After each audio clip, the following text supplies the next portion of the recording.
Have you ever come across a mystery that is so baffling that it keeps you up at night and makes you wonder, how in the world did that happen? We love exploring the great unsolved mysteries of modern times and take an unfiltered look at these mind-boggling cases. Join us as we delve deeper into these mysteries. In today's video, we're going to take a look at one of the most perplexing missing cases that has puzzled Florida authorities since the 70s. The disappearance of Matthew Alred. Matthew Allen Alred was born to Vernon and Virginia Alred in Bradenton, Florida on May 26, 1971. In January 1974, the Alred family lived in a small neighborhood in Claremelle City, a community located about 7 miles east of Tampa, Florida. Vernon and Virginia had 4 children, 12-year-old Cindy, 7-year-old Gregory, 4-year-old Terry, and almost 3-year-old Matthew. The Alred family enjoyed a friendly relationship with their neighbors, particularly Reinaldo and Mary Paiz, an older couple that lived right across the street from their home. The Alred kids would often go over to the Paizes to play, and the couple was also fond of them. Matthew was a bubbly, outgoing child, one who didn't hesitate to toddle up to a stranger and give them a hug.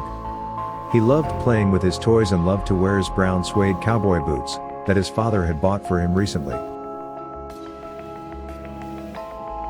January 27, 1974 was a Sunday. It was a cool and breezy afternoon. Matthew was playing with his siblings and the other neighborhood kids in their yard. It was like any other day and the kids were as lively as ever. After dinner, Cindy told Matthew to go play in the backyard, while the older kids climbed a tree, and so he turned and scampered towards the swings behind their home. It was about 5:15 p.m. At about 5:30 p.m., Virginia noticed that Matthew was gone and asked his brothers and sister where he was, but Cindy could only say she remembered seeing him running around the swings. They hadn't even realized he was missing. Assuming that he just wandered a little too far away from the backyard, Virginia and her sister-in-law walked around the block, expecting to see him running towards them at any moment. When he didn't, they became concerned, and they drove around searching, while Vernon looked through the yard and the cab of his truck. By nightfall, around 800 friends, neighbors, and police officers were scouring the palmetto thickets and small wooded areas in and around the Alreds neighborhood. After searching near the canals, the small ponds and the water-filled sinkholes, Matthew was nowhere to be found, and the Alred family was grief-stricken. By the evening of January 29th, the sheriff's office had combed a 3-square-mile area around the home, with no results. That evening, Sheriff Malcolm Beard announced that they would be suspending the official search, saying they were confident Matthew was not in the area. FBI agents from Tampa briefly joined the investigation, but they failed to find any proof that a crime had even been committed. Despite detectives' belief that Matthew had been abducted, there was little to no evidence to work with, and the case quickly went cold. So, what really happened to Matthew Alred? Did he just wander off unknowingly? Or was he abducted, like the detectives believed? No one knew. It was a dead end, and his disappearance became a mystery. And it would stay that way for another 18 years. On June 4, 1990, Reinaldo Paiz, the family's longtime friend and neighbor, passed away at the age of 73, and his house lay vacant for 2 years. On the morning of December 31, 1992, the company hired to clean out the septic tank at the Paiz's house had discovered what appeared to be human remains. One of the items that was recovered from the tank was a tiny pointed cowboy boot. The police recovered more bones, a flashlight, another boot, and tags from children's clothing. They immediately knew that the remains probably belonged to Matthew Alred.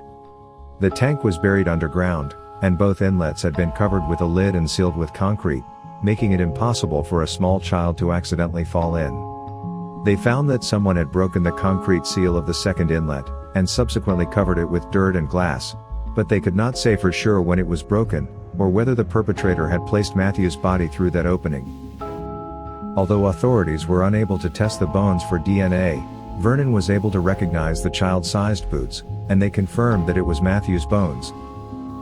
On January 13, 1993, Matthew's death was ruled a homicide by undetermined means.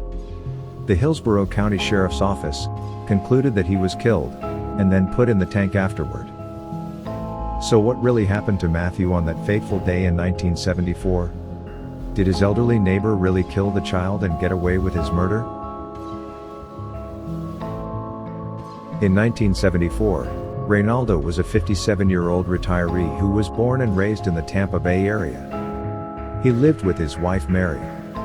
Their adult children were married and presumably lived outside the house, and it is unknown if anyone was visiting or staying with them at the time Matthew disappeared. To the Alreds, Reinaldo was a friendly, good-natured family man who was happy to let the neighborhood kids play on his property. And he doted on Matthew, though he rarely went over without Cindy. In the days after the child disappeared, Mary was always at the Alred home to comfort and support Virginia. In fact, Vernon even spoke positively about the Paiz family in an interview with the Tampa Times, 4 days after Matthew went missing. And yet, detectives told Vernon they had found evidence pointing to Reinaldo as the main suspect in Matthew's death and disposal. It is unknown if Reinaldo was ever considered a suspect before Matthew's remains were found on his property, and detectives have never publicly revealed what evidence led them to believe he was responsible for Matthew's death. What motive could Reinaldo have had to kill his neighbor's 3-year-old son? Was it an accident that he knew he'd been on the hook for if anyone found out, or was it a deliberate act of murder? Did Mary also know what happened? If she did, it's too late to ask her about it, as she passed away in 1983. These questions and more will keep burning away in the hearts and minds of the Alred family, and of the rest of us. Thank you for watching, and we hope you found our video interesting. Like, comment and subscribe for more fascinating unsolved mysteries.